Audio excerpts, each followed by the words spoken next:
ازيكم يا جماعة عاملين ايه؟ يا رب دايما تبقوا بخير وصحة وسعادة. هنتكلم النهاردة ان شاء الله بإذن الله في كذا موضوع.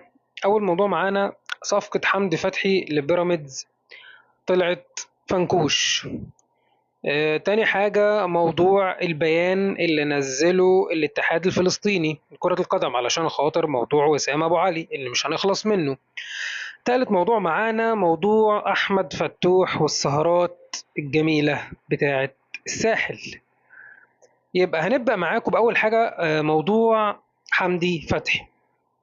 موضوع حمدي فتحي يا جماعة باختصار كده، هو بيراميدز كان رايح المفروض انه يخلص مع حمدي فتحي، كلام اتقال خلاص وطلع ان 99.9% حمدي فتحي خلاص في بيراميدز وبيوقع العقود و طبعا ما تصدقش اي اعلامي يتكلم معاك ويقول لك او يطلع على برنامج يقول لك سبق لقناتنا ولا سبق لبرنامج ما اعرفش مين، فريق كذا بيخلص في كذا وفريق كذا بيفوت كذا. كله بيقرا المشهد وبيقول بناء على اجتهادات شخصيه، محدش بيبقى عارف اللي في الغرف المغلقه ايه، ولا بيبقى عارف النادي ده هيمضي مع مين وهيخلص مع مين غير نادر قوي يعني غير برضه صحفيين اللي هم التقال شويه، يعني زي الكابتن احمد شوبير مثلا، ده ممكن موثوق بنسبه 99% الكابتن احمد شوبير، طبيعي جدا يعني.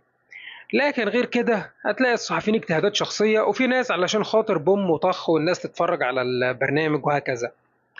في موضوع بيراميدز اصلا باختصار يعني الموضوع طلع ان الاهلي مش مهتم، وبيقول لهم مبروك عليكم حمدي فتحي. هم ليه ان الاهلي مش مهتم بعد ما فوضوا حمدي فتحي وبيخلصوا فيه وبتاع؟ فلما لقوا الاهلي بيقول لهم مبروك انسحبوا من الصفقه. عشان خاطر ايه؟ عشان خاطر الاهلي ما يكسبش اي حاجه من الصفقه، لان الاهلي هيكون ليه نسبه في فلوس حمدي فتحي، وعرفوا ان الاهلي مش عايز حمدي فخلاص اشتريه. راحوا خالعين ايديهم من الصفقه زي ما بيقولوا كده، علشان خاطر الاهلي بس مش عايز. هم داخلين برضو عند في الاهلي بس وكلاش مع النادي الاهلي فقط لا غير، مش محتاجين حمدي فتحي بس كلاش وخلاص. علشان كده الاهلي ما دام مش مهتم اتسحبوا من الصفقه على طول.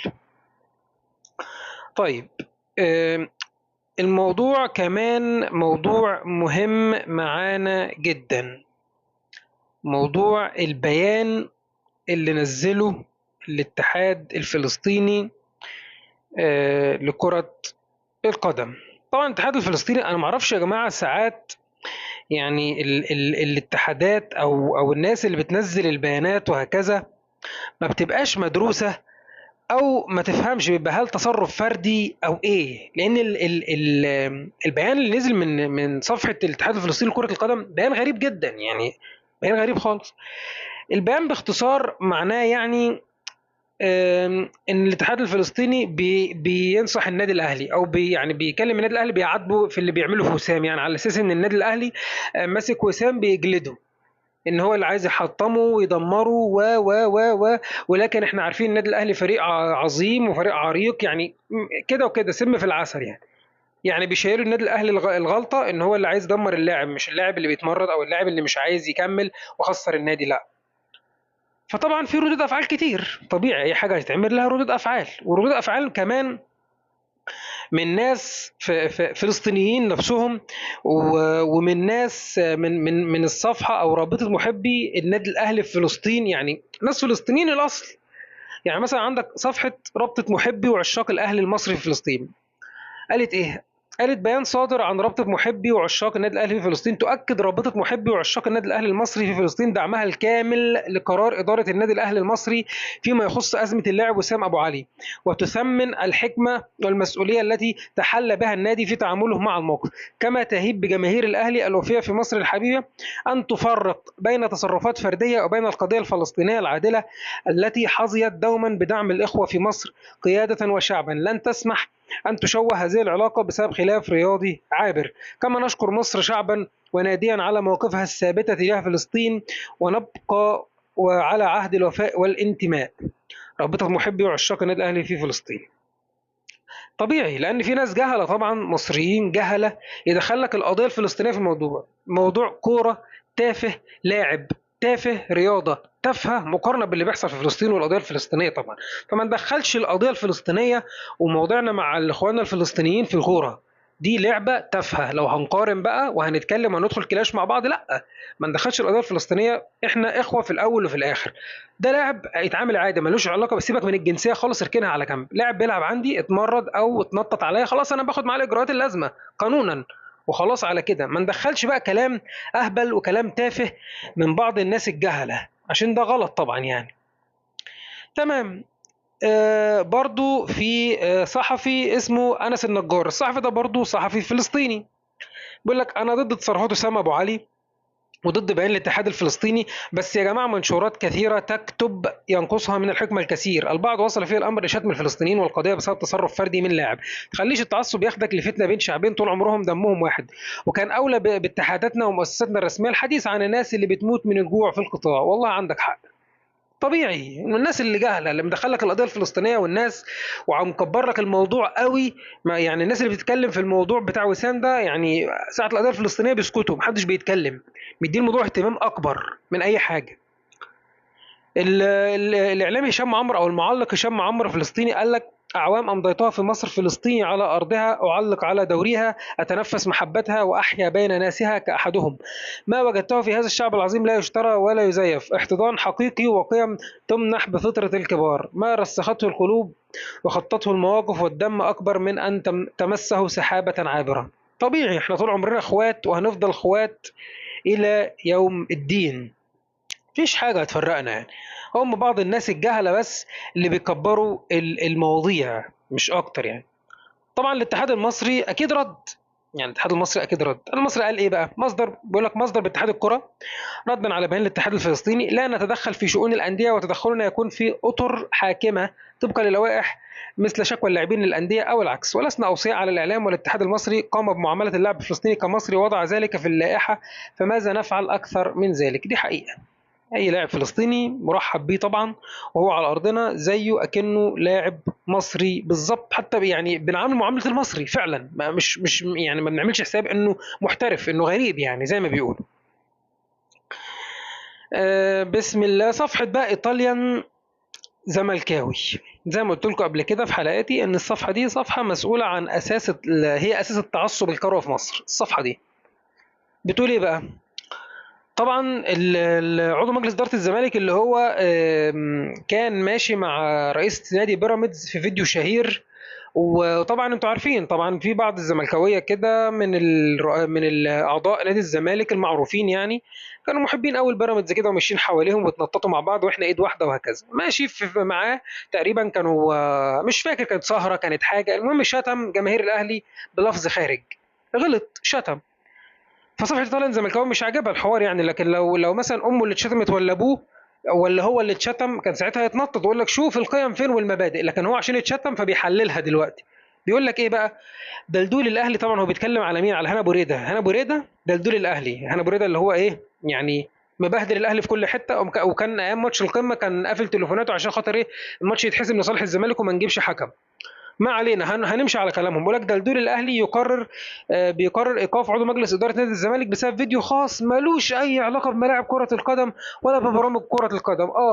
ده ماشي عادي كده في مكان المفروض انه مع رئيس نادي بيراميدز وماشيين كده وهو ماشي جنبه وبيشتم في النادي الاهلي وجماهير النادي الاهلي، بس ايه المشكله يعني؟ ده ما كانتش في ملعب ولا في برنامج رياضي عشان خاطر تحاسبه، على اساس ان هم في البرامج الرياضيه يعني وفي الملاعب بيحترموا الناس يعني. تمام. ابو ريده بقى اللي من ساعه ما مسك اتحاد الكوره ما شفناش منه اي تطوير ولا اي خطوه. يا سلام، دلوقتي دخلنا بقى في التطوير والراجل ما بيطورش بقى، هنطلع بقى القطط الفطسانه في الراجل بقى، ما هو دلوقتي خد قرار ضدنا فلازم نعمل ايه؟ لازم نحطمه وندمره بقى اي حاجه. هو كده كده يعني انا مني واحد هو اهلاوي واقول لك هنا ابو ريده ده فاشل في كل حاجه، انا متاكد من كانه فاشل في كل حاجه، لكن انت ما طلعتش قلت فاشل الا لما خد قرار ضدك بس، لكن بعد كده صباح الفل عادي هو تمام وزي الفل. المهم بيقول ابو ريده اللي من ساعه ما مسك اتحاد الكوره ما شفناش منه اي تطوير ولا اي خطوه ايجابيه للكره المصريه الا التركيز في الانبطاح للاهلي والخطيب. يلا يا مدلس، استمر وخش في الصف جنب اخواتك الفشل اللي سبقوك. الله، فشل عشان خاطر خد قرار ضدهم بس، ففاشل طبعا لازم يبقى فاشل عشان عمل كده اكيد يعني. الله مدلس. الموضوع الاخير معانا بقى واهم موضوع احمد فتوح. موضوع احمد فتوح يا جماعه حوار مش جديد والله، هي سلوكيات لعيبه.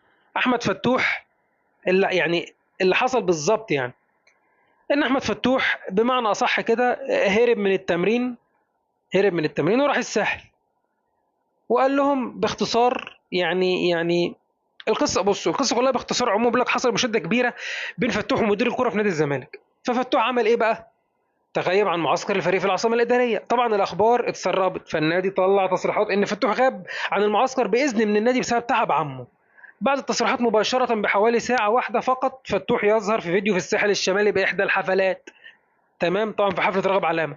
امام عاشور كان معاه طبعا، بس امام عاشور كان يعني امام عاشور اصلا قاعد بسبب الاصابه ومكمل اجازه عادي، يعني هو قاعد بسبب الاصابه كده كده، وهو كده كده نشر ستوري اصلا في الحفله، لان امام عاشور مش خايف من حاجه، هو كده كده الراجل واخد اجازته ومصاب اساسا، يعني الراجل في اجازه ومصاب، فما ما راحش مع الفريق، فعادي خارج يتفسح مفيش مشكله، وحتى نزل ستوري ان هو مصرح بالحاجه دي يعني. لكن فتوح عشان شادب مع مدير الكوره، قال لهم ما راحش المعسكر بتاعهم في العاصمه الاداريه، وقال لهم ده عمي تعبان وما اعرفش ايه، ظهر في حفله راغب علامه.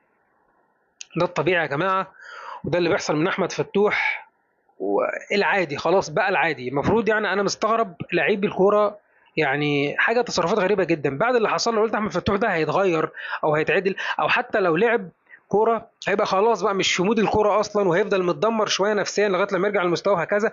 بس هيتعلم، يعني مش هيروح الاماكن دي تاني، او على الاقل مش هيتمرد. يعني انت في فريقك وملتزم، في الاجازات روح المكان اللي انت عايزه باحترامك برضو. ده انا قلت هيعمل كده على الاقل يعني، الا اذا اصلا المكان اللي ليه علاقه بقضيه وسجن واتبهدل حرفيا ما كانش هيروح ولا هيعدي حتى من الطريق بتاعه. ده المفروض البني ادم الطبيعي يتعلم، لكن ما فيش فايده. هو البني ادم اللي مش منضبط، البني ادم اللي تصرفاته مش منضبطه، هيفضل زي ما هو وهيدمر نفسه. خساره لعيب موهبه وبيدمر نفسه.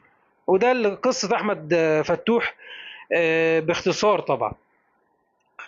طبعا في ناس بقى في الوسط الرياضي ملهاش لازمه، دول انا بسميهم الناس اللي ملهاش لازمه خالص بقى نهائي. واحد زي احمد الطيب بيقول لك فتوح سهران، فتوح في صاله افراح، فتوح بيحضر حفل راغب علامه او غيره، فتوح في الساحل، فتوح في السخنه في قريه ساند بيتش. وايه يعني ما يسهر ويفرفش ويدلع نفسه طالما ما بيعملش حاجه عيب او حرام يبقى براحته.